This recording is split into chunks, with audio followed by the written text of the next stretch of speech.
got a little bit of a fun one. There's a eBay seller that lives locally that imports stuff from Japan, and it's normally guitars, and that's where the SG came from actually. And he put up a listing that I couldn't resist, and maybe when I'd had one or two beers, bid far too much for this thing.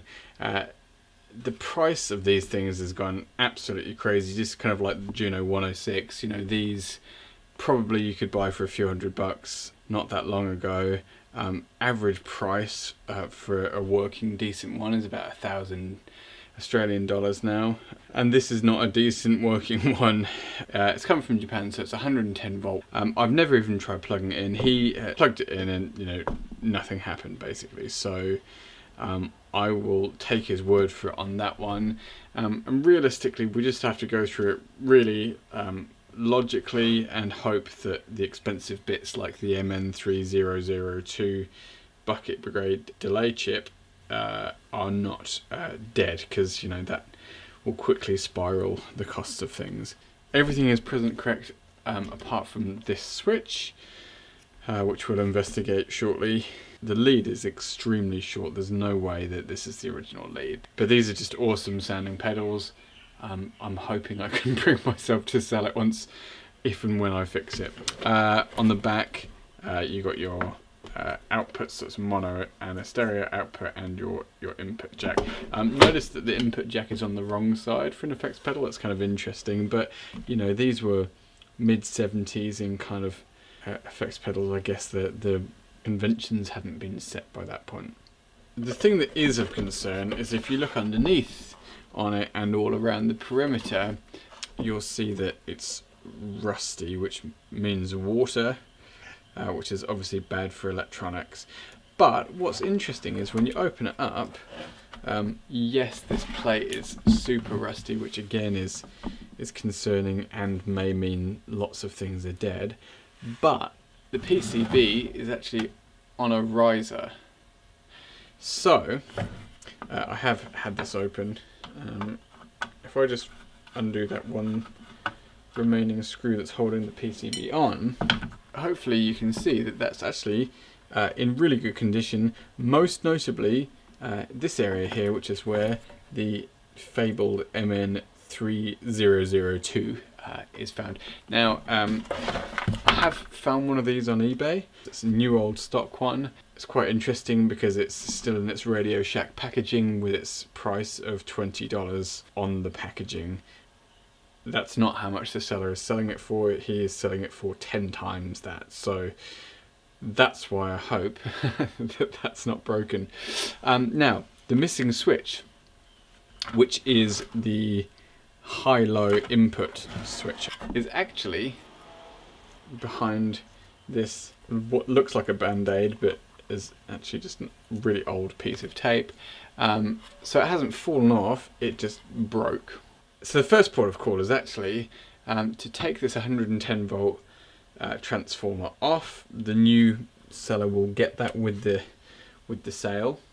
What you can see is that there's some fuzziness going on there, and at first I was worried that that was because of moisture, but I actually think that that is the capacitor spilling its guts.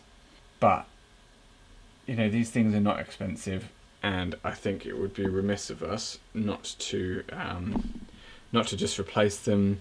And likewise with the carbon film caps, you know, some of them are probably fine. I might measure them up. Anyway, I have ordered a full set of electrolytics at least. So let's get this transformer off. And that will free up this plate, and we can go about cleaning that, and maybe we'll clean the underside. What I might do actually though is just meter up these pots to see how they're looking. Maybe meter the switch as well. Just, you know, start with the easy things. We'll check the switches.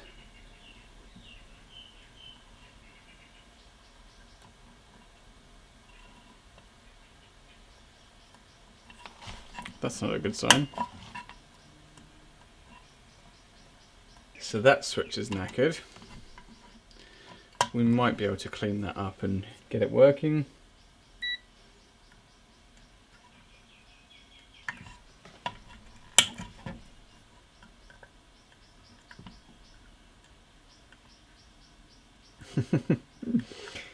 And that switch is knackered. Let's give this a bit of a bathe in a workout.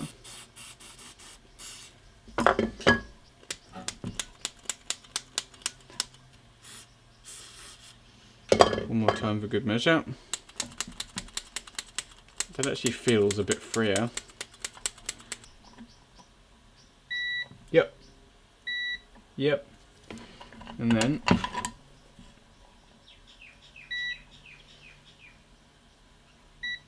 beautiful. So nice easy repair. While this is off, let's clean that up with some wet wipes. Wet wipes are brilliant because they are surprisingly effective at cleaning things, but also are not abrasive or anything. You know, you won't take the lettering off with a wet wipe. That's looking nice. Rinse and repeat with this guy here.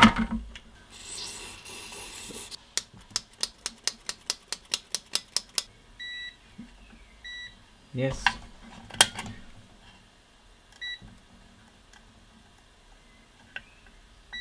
Yes. Let's check the pots.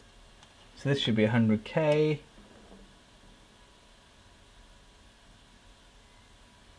That is all over the place.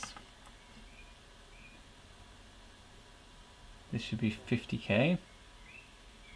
I think they need a clean. So let's do that.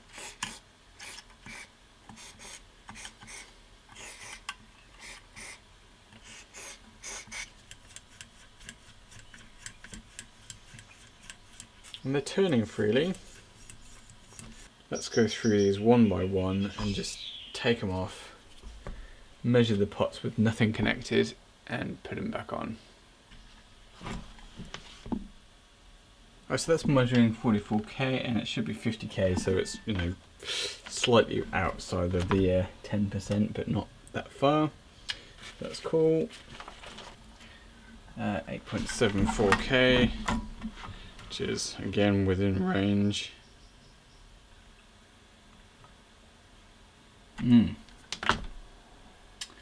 That's not good. You can actually see on this one that it's all corroded, so I might have to replace that pot. Oh no, that is actually okay. I tell you why. Ha. I'm being incredibly dumb. There's a bit of a red herring because there's corrosion on here on this pot, and it was measuring basically 0 ohms. So you know there's continuity between this terminal and this terminal of the pot. And the reason for that is because this input jack is normalized. So basically when there's nothing plugged in, it shorts the tip to ground. And that's why this guy was shortened, because this guy goes to the ground and this guy goes to the tip.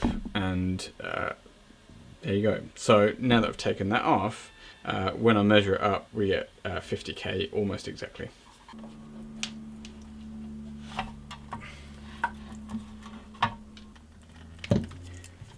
Okay.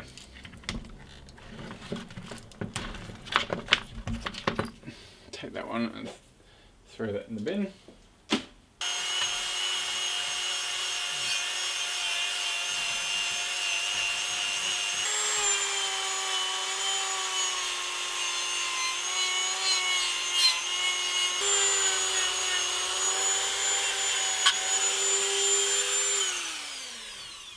You know, again, we're not trying to make this look brand new, and I think it would be dishonest to do that. We're just trying to clean it up and make it look like it hasn't been retrieved from the Titanic.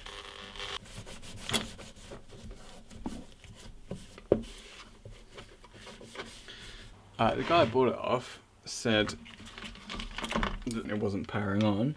I wonder. So we might be in luck here.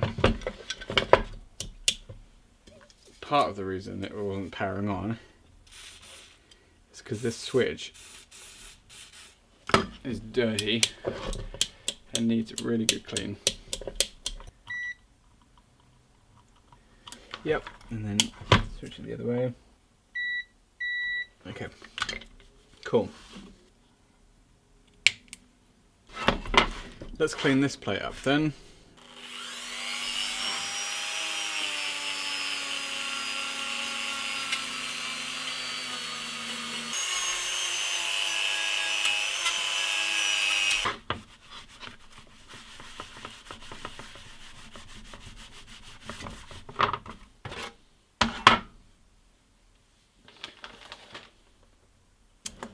We've ordered our new transformer, and as you can see, I ordered completely the wrong one, so we're now waiting for the new transformer. But what I did receive is a load of electrolytic caps. So why don't we go ahead and, while we're waiting for our transformer, start removing some of these.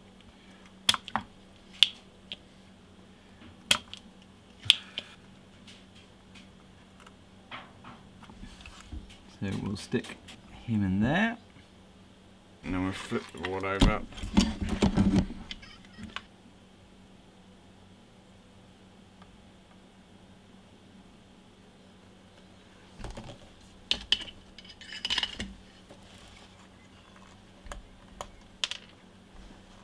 Yeah, they look okay on the surface, but you can actually see it's sort of bulging there. Two of the most important capacitors to replace are these two here, because they are part of the main power supply and they filter out the AC and turn it into DC. And if those are not working properly, then you're going to have power issues, which is going to affect everything. So 100% need to replace those. So let's just flip the board over, making a note of which ones they are.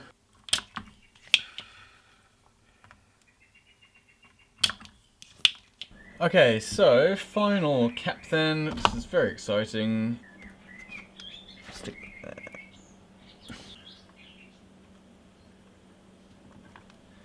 Got some bolts, and that's for putting the switches on, or more to the point, the switch. And that switch is this guy, which is going to replace this one here, which is obviously broken. Let's just do a little test fit first. And that is perfect. Beautiful. Alright, so there's one input high and one input low. And actually, I'm going to have to look at the schematic on this one and find out where everything is actually supposed to be. The input, which is this guy, should be going to that switch, which should go to the level control. Okay, so that's that one here. That needs to come out of there. There's a bit of tape here, and underneath that, what we've got is a connector. And I think that was potentially connected to there, and then that to there. That would make sense. When it's in low mode, that is connected straight through to the other side. And when it's in high mode, it's connected to 4, which is the yellow cable here.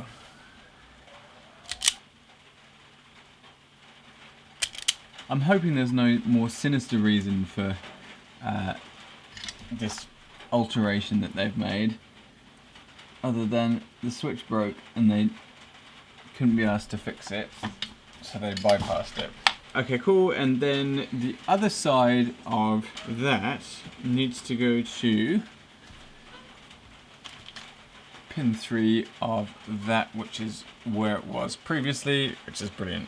So heat that up, stick him back on. So that should all work, and it looks just fine. Next thing I'm going to do is get an IEC, because don't forget that the pedal came with not only the wrong voltage power plug, but also a really short cable. So easiest way I found is just buy an IEC like that, and snip the end off. like that, throw him away, and we'll strip off some of this. So basically we're just going in here and run about that. Because this was in the days before electricity was dangerous, the original didn't come earthed, but so what we're going to do is earth it. Get rid of that.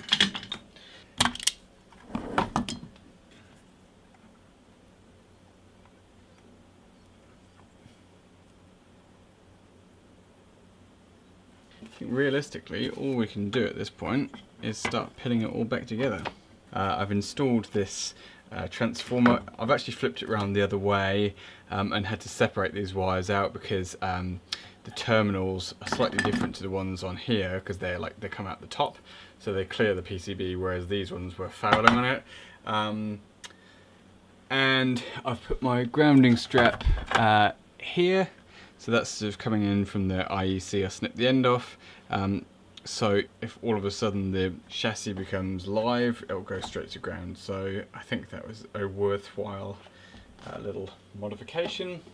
What we're going to do though is we're going to stick some hot melt glue on these terminals, just sort of to insulate a little bit. The nice thing with hot melt glue is you can just sort of peel it off really easily as and when you need to access those terminals. So that is all good. I'll wait for that to set and give it a little bit of a clean up. And then when we plug it in, we will check some basic voltages. But before I do that, what I want to do is just give these input sockets just a bit of a clean. You know, because if the switches are anything to go by, they won't have great connections. There's some non-original jacks here, and I suspect actually that it's these two. I suspect that this guy is an original jack. It looks a bit older and plasticky. Okay, I'm very apprehensive about plugging this in. Just not because I doubt my work, but because I want it to work. Alright, let's actually test those fuses first, because that would be a very obvious thing to stop this from working.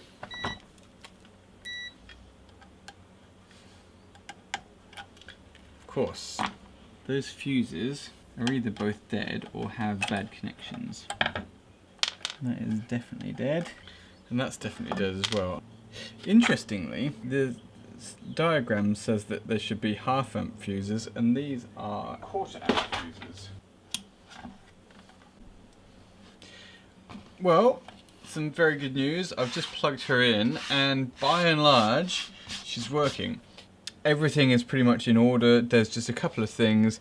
The sort of high input is not working. Initially, I thought, you know, either I'd got the switch wrong, which seemed unlikely, or that the transistor wasn't working, which seemed a little bit more likely. But actually, one of these cables has just come loose, so that's a really easy fix.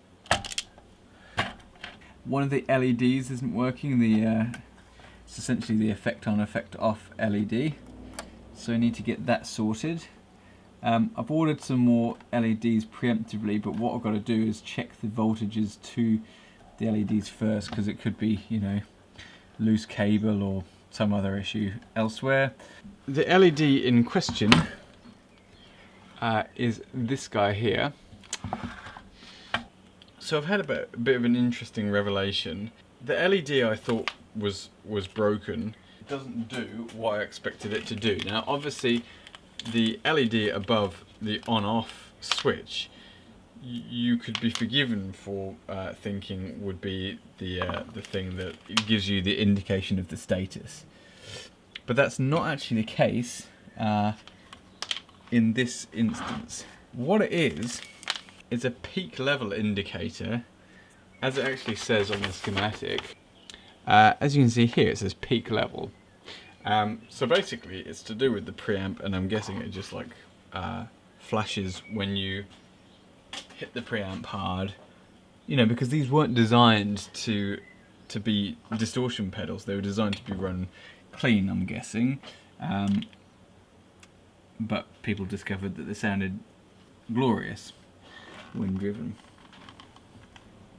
So off camera, I've just been working on trying to get the peak level indicator working properly, because it's really intermittent. It doesn't really seem to be doing what it's supposed to, which is basically lighting up when you overload the input signal. We can meter across the first LED, which is the chorus vibrato one, to tech the actual diode, and we do that by going across 21 and 11. And even though it's a bit temperamental, you eventually get a reading of 1.78. So that tells us that that diode is okay. Now if you do the same across 22, we get nothing. And what that suggests to me is that we may actually have issues with the LEDs after all, which is what I initially suspected, but then, because it started flickering, I went down another path. The other reason I sort of, I guess, was avoiding the LED thing is because I have no idea how I'm going to get it out. They're in these sort of awkward clip things that are like fully glued on. They do. Alright.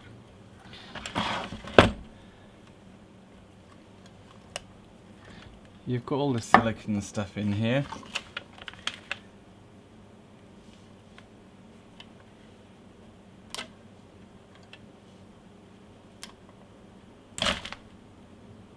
Let's just snip this off.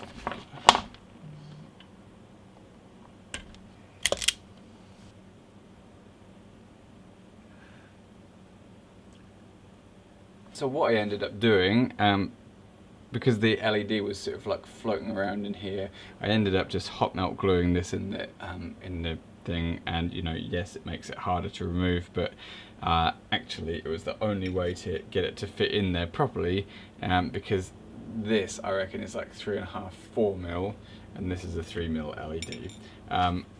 I reckon that'll look certainly good enough.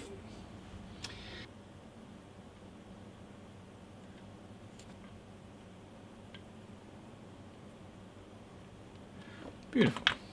I think that should be good. Put that little clip back there. Make sure nothing's been disconnected here, and then resolder number 22. And I think that's everything, apart from I'm going to just put a little bit more switch cleaner in here, because the switches are playing up a little bit.